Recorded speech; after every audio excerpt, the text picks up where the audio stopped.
বিশ্ববিদ্যালয়ে একটা উন্মাদ আছে না, একটা পাগল আছে না, এই ধরনের কথা শোনা লাগে। কেন ভাই আমি আমার বিশ্ববিদ্যালয়ের একজন শিক্ষার্থীকে এইভাবে বলবে, আমার তো গায়ে লাগে। একজন রাষ্ট্র নির্বাচন ও ছাত্র প্রতিনিধি সে তার নিজের জায়গা ছেড়ে বিশ্ববিদ্যালয়ের বিভিন্ন জায়গায় মানে নিজেই বিশ্ববিদ্যালয়ের প্রশাসন এমন একটা ব্যাপার সবসময় কায়েম করার প্রচেষ্টায় থাকে।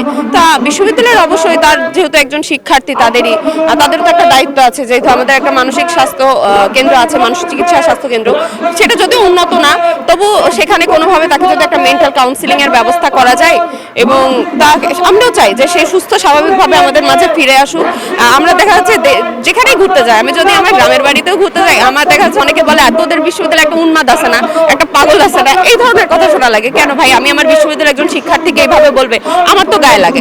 আমি চাই সে সুস্থ স্বাভাবিকভাবে ফিরে আসুক এবং সে ফুটেজ খাওয়ার যে প্রবণতা একটা, সেই প্রবণতা অবশ্যই একটা মানসিক রোগ, সেটা থেকে তার একটা সুন্দর জীবনে সে ফিরে আসুক। আমরা যেভাবে একটা স্বাভাবিক জীবনযাপন করি সেই স্বাভাবিক জীবনযাপন করুক।